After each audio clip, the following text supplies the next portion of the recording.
जी। नमस्कार, स्वागत है आप सभी का। आज हमारे बीच एक ऐसे खास मेहमान जुड़ने वाले हैं, पूजा गुप्ता जी हैं और यूपीपीसीएस में इन्होंने 25वीं रैंक हासिल की। जौनपुर जिले की नाम रोशन कर रही बिटिया है। सबसे पहले आपका बहुत बहुत स्वागत है, अभिनंदन है। मैडम ये बताइए, आपकी सिविल सेवा की तैयारी में आप सरकारी सेवा में रहने के बाद भी समीक्षा अधिकारी की पद पे थी, उसके बाद भी आपने तैयारी की सेवा में की, तो किस तरह से आपने तैयारी की है, क्या आपका फेज रहा है तैयारी का? देखिए सर, मेरी तैयारी काफ़ी पहले से शुरू हो चुकी थी, तो कॉन्सेप्ट मेरा क्लियर था। बस उसमें शार्पनेस की ज़रूरत थी और टाइम के साथ चीज़ों को अपडेट करने की ज़रूरत थी। हाँ, समय तो तैयारी मांगती ही है, तो जो 9:30 से 6 बजे के बाद वाली मेरी ड्यूटी के बाद का जो समय होता था, या यूँ कहें कि जो मेरे आराम का समय होता था, उससे मैं अपनी तैयारी की। तो एक बात, ये मेरा एक सवाल है, तो आपने जब आप सेवा में थी उसके बाद भी आपका क्या मोटो था कि हम सिविल में और एसडीएम पद तक पहुँचे? क्या क्या सफर रहा? मेरा सपना ही, जब मैंने तैयारी शुरू किया था तो मैंने यही सोच के साथ शुरू किया था कि एक दिन मुझे ये पद प्राप्त करना है। अब चूँकि लड़कियों को थोड़ा सा टाइम नहीं मिल पाता या कम टाइम मिल पाता है, तो मैंने अपने आप को सिक्योर रखने के लिए छोटे छोटे टारगेट किए।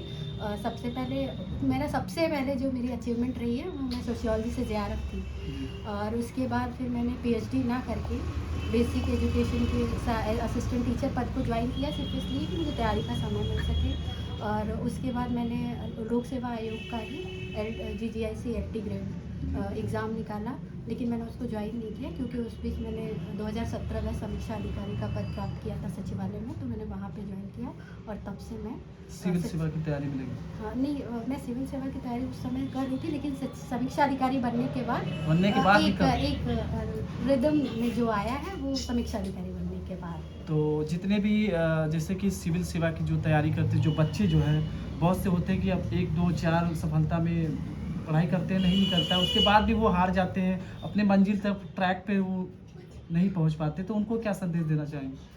उनके लिए मेरा यही संदेश है कि आप, मतलब अगर आप फर्स्ट अटेम्प्ट में नहीं आप क्लियर करते, हो सकता है सेकंड अटेम्प्ट में भी ना करें, तो इसका मतलब ये नहीं है कि आपके अंदर क्षमता नहीं है। हाँ, अपनी कैपेसिटी पर भरोसा करके उन्हें प्रयास करते रहना चाहिए। लक्ष्य अगर आपका क्लियर है और अगर आप उस दिशा में सही प्रयास कर रहे हैं, तो सफलता मिलती ज़रूर है। और इसीलिए मैं हमेशा कहना चाहती हूँ सबसे कि सिर्फ सफलता मत देखिए, संघर्ष से प्रेरणा लीजिए। अगर कोई सफल हो रहा है तो आप उसके पीछे की सफलता की कहानी बहुत लोग बताते हैं, लेकिन संघर्ष की कहानी बहुत कम लोगों की फॉलो की जाती है। जिस दिन हम संघर्ष की कहानी फॉलो करना शुरू कर देंगे, तो उस दिन हमारा जो प्रयास होगा सही दिशा में होगा, हम हार नहीं मानेंगे, हम उस लक्ष्य को पाने तक संघर्षरत रहेंगे। तो उनके लिए मेरा यही सब संदेश है कि आप जो है निरंतर प्रयास करते रहें, अपने ऊपर भरोसा रखें और तो सफलता जरूर मिलेगी। आप मोटिवेट कहाँ से हुए कि हम इस क्षेत्र में काम करें? मेरा मोटिवेशन यही, मेरे छोटे वाले भाई साहब इस समय अपर जिला सहकारी अधिकारी के पद पर कार्यरत हैं, तो उन्होंने जब तैयारी शुरू की थी, तब मैंने सुना कि वो गए हैं SDM के लिए तैयारी करने, तो वहीं से मुझे मोटिवेशन मिला कि मैं ही करूँगी। एक धारणा थी लोगों की कि सरकारी नौकरी, जैसे जब मैं उस टाइम सुनती थी कि अरे गवर्नमेंट जॉब, तो मुझे लगता था कि ये इतनी बड़ा, मतलब इतना बड़ा क्या अचीवमेंट है गवर्नमेंट जॉब का। तो चाहे वो उसे मेरा बचपना कहिए या जोश कहिए, उस टाइम मैंने सोचा था कि लोग एक गवर्नमेंट जॉब पाकर इतना खुश होते हैं, मैं गवर्नमेंट जॉब पाऊंगी, रिज़ाइन करूंगी, दूसरा ज्वाइन करूंगी, उसको भी रिज़ाइन करूंगी, मैं ये तब तक करूंगी जब तक मैं SDM नहीं बन जाऊंगी। तो और शायद आपके पास आप सबसे बड़ी बात है, आपके पास जो जुनून है, आपके अंदर जो कैपेसिटी है, जो आपकी ऊर्जा, कहीं न कहीं उस तरह से आप फ्लो में काम कर रही थी। हमको जुनून होना चाहिए, तभी तो इंसान आगे बढ़ता है। आपके अंदर जिस जिस तरह से काबिलियत थी, तो कहीं न कहीं उस पे हाँ, मुझे अपनी क्षमता पता थी। मुझे अगर कोई आके कह भी देता कि तुमसे नहीं हो पाएगा, तो मैं और ज़्यादा मोटिवेटेड हो जाती थी कि नहीं, कैसे नहीं हो पाएगा, मुझे नेगेटिव से करना भी है। पॉजिटिव। जी, बिल्कुल। मैं बहुत पॉजिटिव हूँ, पॉजिटिव रखती भी हूँ अपने आसपास लोगों को। मुझे ऐसा लगता है, नहीं तो हो सकता है अगर मैं नेगेटिव रहती तो इस बीच मेरी जो तैयारी है उसमें काफ़ी उतार चढ़ाव है। समीक्षा अधिकारी के बनने के बाद वहाँ पर वर्क लोड इतना ज़्यादा था कि बीच के 2 साल मेरे खाली गए। ना कोई प्रीलिम्स, ना कोई मेंस। शायद मेरी जगह कोई और होता तो वहीं पर हार मान जाता, लेकिन मैंने उस बीच भी तैयारी अपनी जारी। सेल्फ स्टडी करके आपने तैयारी किया? जी, घर पे ही? जी, कोई कोचिंग नहीं, की सहायता? कोई कोचिंग नहीं किया है, तो सेल्फ स्टडी। मार्केट में इतने मटेरियल अवेलेबल हैं, तो हमको लगता है कि कोचिंग करने की बहुत ज़रूरत हमको नहीं लगी।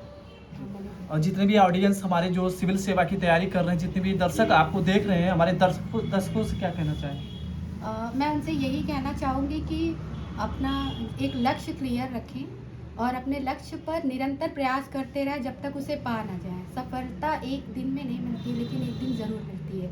और दूसरी सबसे बड़ी बात ये है कि किसी भी चीज़ को अपने जीवन मरण का प्रश्न ना बनाएं। ये सफलता अगर यहाँ नहीं मिलती है तो हो सकता है आप किसी और क्षेत्र के लिए बने हो, अपनी क्षमता को पहचानें और उस क्षेत्र में प्रयास करें। लेकिन जीवन से बहुमूल्य कुछ भी नहीं है। उस पर उसके बारे में हमेशा सोचते रहें, अपने जीवन से जुड़े लोगों के बारे में सोचते रहें और उनसे मोटिवेट होते रहें। जिस दिन आपका रिजल्ट आया उस दिन क्या महसूस होंगे, क्या लम्हे रहे होंगे? जिस दिन रिज़ल्ट आया वो मेरे लिए बहुत भावुक क्षण था। मैं ऑफिस से निकली और मेरा रूम की तरफ मेरे कदम नहीं जा रहे थे और मुझे ऐसा लग रहा था कि मैं यहीं सड़क पे खड़ी रहूं, कोई मुझे कॉल कर दे कि मेरा सिलेक्शन हो गया है। तो मैं थोड़ा धार्मिक हूँ और मैं अपने घर के पास ही, रूम जहाँ मैं रहती हूँ फ्लैट के पास मंदिर है, मैं वहाँ पे जाकर बैठी और मैं तब तक बैठी रही जब तक कि मेरे पास कॉल नहीं आ गया कि बधाई हो, आप एसडीएम बन गई हैं। मैं तब मंदिर से निकल के बाहर आई। आपको भी मेरी तरफ से बहुत बहुत बधाई, शुभकामनाएं, आपका भविष्य मंगलमय हो। और ये हमारे बीच जौनपुर की बिटिया जी, इन्होंने जिस तरह से यूपीपीसीएस में 2023 में 25वीं रैंक हासिल की। और एक बात बता दें, इन्होंने सिविल सेवा में रहकर भी इन्होंने तैयारी भी की, उसके बाद भी समीक्षा अधिकारी के पद पे भी रह के भी तैयारी की। कई कई संघर्ष भरा चुनौतियों का सामना किए इन्होंने। जितनी भी बेटियां या फिर सिविल सेवा की लड़कियां भी तैयारी कर रही, छात्र सभी को एक मार्गदर्शन भी कर रहे हैं, मोटिवेट भी कर रहे हैं। इस वीडियो को देखने के लिए हमारे तमाम दर्शकों का आभार रहेगा। जय हिंद, जय भारत।